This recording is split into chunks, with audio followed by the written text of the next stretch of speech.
Hi there, it's Michelle. What I thought we'd do today is just have a quick look at a pose called Utthita, hasta, padangusthasana. It's a standing balance. Utthita means extended, hasta means hand, and padangustha means big toe.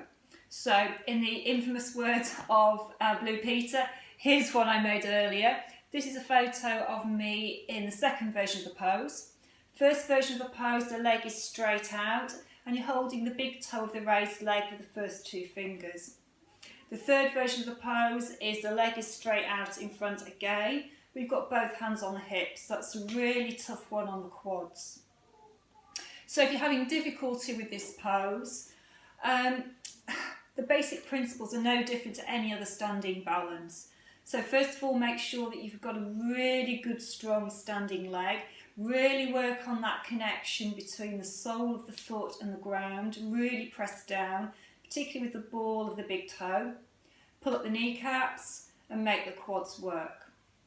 Also make sure the bandhas are working. So that's Mula Bandha, pulling up the perineum, and Uddiyana Bandha, when you pull the lower belly below the navel in and up. The breath is also important. So if Ujjayi breath is in your practice, use Ujjayi breath. If it isn't, have a steady, even breath where the inhales and exhales are the same length. Third basic fundamental is that make sure your eyes aren't sort of scattering around all over the place. So find a point of gaze where the eyes can rest. That is going to stop you wobbling and hopefully keep you a little bit more upright. If you're still having problems with the pose, you can look at bringing the body into the position it would be in the pose, but without the complication of the balance. So you can be looking at lying down poses like Ardha Apanasana and also Supta Padangusthasana. As long as you make sure that the body is working as it would be if you're in the standing pose.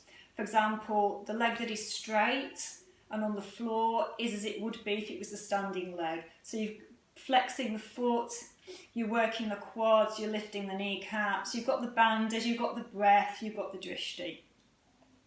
If you're still having problems with it, or as an add-on if you like, what you could do is get someone to film you or take photographs of you in the pose. Some of the problems most typically encountered are that the standing leg is bent, it needs to be straight, but don't overlock the knee, so make sure there's a micro bend in the knee. The back might be rounded, and if that's rounded with you, it's probably due to tight hamstrings in the raised leg. So work on the pose with the raised leg bent, but work on hamstring lengthening exercises whenever you're able to. Another problem is that the shoulder of the arm holding the leg might be coming forwards. If it is, bring it backwards, even if that means that you need to bend the knee. And again, you can work on the hamstring lengthening postures, exercises elsewhere. Another issue might be the hip of the raised leg is lifted again. It tends to want to follow the raised leg actually. So if that's the case with you, work on bringing it down. That might mean again you need to bend the knee a little bit. It might also mean that the toes of the raised foot actually come out to the side. Again, that's absolutely fine. It's important in the pose to prioritise a straight standing leg rather than a straight raised leg. So those are all sorts of things that you can work on. Hopefully, if you take your time, you'll get there in the end. Standing balances are difficult for pretty much everybody. They can be particularly difficult in the evenings after a hard day when your mind is full of all sorts of rubbish. But have a go at them and let me know how you get on. Thanks, bye.